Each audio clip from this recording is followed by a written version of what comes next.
Have you ever wondered what really happens behind the scenes of powerful revival meetings? After the prayers are prayed, after the testimonies are shared, and after the crowd has gone home, what remains is often spiritual warfare that no one sees. This is the story of one of those nights. A night when a man of God, Apostle Joshua Selman, returned from a mighty move of God, only to face a different kind of battle. Not with demons, not with witches, but with a woman. Not just any woman. A seductress. Trained. Sent. Assigned. Her mission was simple: bring him down. But what happened when she entered his hotel room was not what she expected. And what happened next will shock you. Before we dive into the encounter, let's understand the man we're talking about. Apostle Joshua Selman is known around the world for his prophetic accuracy, his deep teachings on intimacy with God, and his commitment to purity and consecration. But with great anointing comes great attack. You see, while people hear his sermons and see the power, what they don't see is the war he fights in secret. Because the deeper your calling, the deeper the opposition. And for years, the kingdom of darkness had studied him, planned for him, waited for the perfect moment. Until that night that a woman was sent. She was beautiful. Too beautiful to be ignored.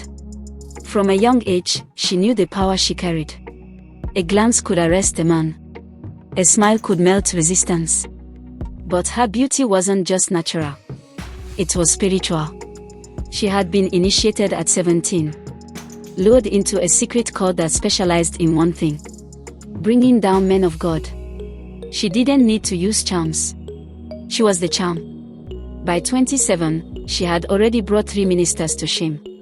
2 left ministry. 1 died. Now, she had a new target: Apostle Joshua Selman. Her mission was to enter his space, disarm him spiritually, and destroy his assignment. She knew how to do it. She had done it before. And she was confident this time would be no different. The revival service had ended. Souls were saved. The sick were healed. Chains were broken. But while the people rejoiced, an assignment from the pit of hell was already in motion. She booked a hotel room near the venue. She didn't attend the service. She didn't care about the sermon. All she wanted was access. She made a few calls. Lied about her identity. Claimed to be a protocol officer from a sister church. And she got what she needed. The room number. She rehearsed her lines. Man of God, I need prayer. I've been battling spiritual attacks. I didn't know who else to run to. It had worked before. It was going to work again. Or so she thought. It was 11:47 p.m. The city was quiet. The hotel hallway, even quieter. Apostle Joshua Selman had just finished praying. He had barely sat down to rest when knock, knock, knock. It was soft. Almost hesitant. At first, he ignored it. He wasn't expecting anyone. Then it came again. Knock, knock, knock. He walked to the door, cautious, alert in the spirit. When he opened it, there she was. A woman in tears. Disheveled. Dressed modestly but trembling. Man of God, she whispered. Please, I need help. He felt it immediately. Not fear. Not confusion. But resistance in his spirit. Something was wrong. Her eyes said one thing. But the atmosphere around her said another. Apostle Selman didn't speak. He simply looked at her and said, Who sent you? She froze. What? She replied, trying to act confused. I said, Who sent you? This time, with spiritual authority. That was when the mask slipped. Just for a second, her eyes changed. Dark. Cold. Empty. But it was enough. He had seen it before. This wasn't just a woman. This was an agent. Still standing at the door, he didn't shout. He didn't panic. He didn't even touch her. He whispered one word. Fire. Instantly, she staggered back. Her hand trembled. Her knees buckled. Then she dropped right at the doorway, groaning, convulsing. And then she started to scream. Not in English. Not in any known language. Tongues. But not heavenly tongues. It was a strange utterance. A tongue of darkness. Apostle Selman didn't flinch. He stepped back and began to pray in the spirit. Not loudly, but with precision. Each word he spoke hit her like lightning. The hallway was still, but the battle was fierce. What no one could see was that in the realm of the spirit, angels had formed a circle around the room. Chains were breaking.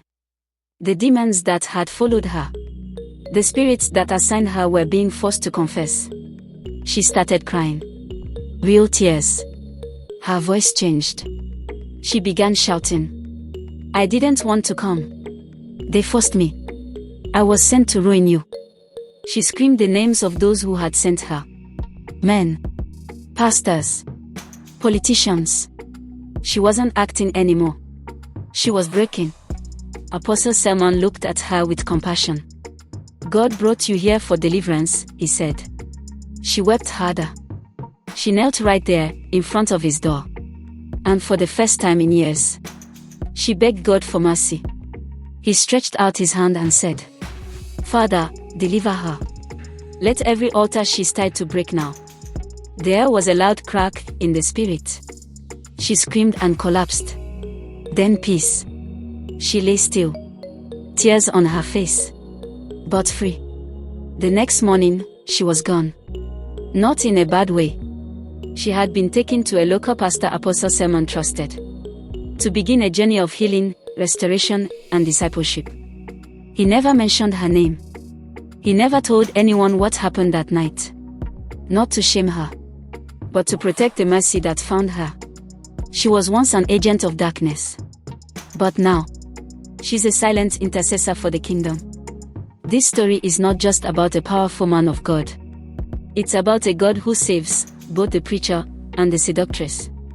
It's about discernment, purity, mercy. It's about being so full of God that even when the enemy knocks, he finds no room to enter. And it's a warning too. Because in these last days, the enemy won't always come with horns. Sometimes, he comes in heels. But those who dwell in the secret place shall abide under the shadow of the Almighty. Stay vigilant. Stay prayerful. And may God keep you from every trap of the enemy.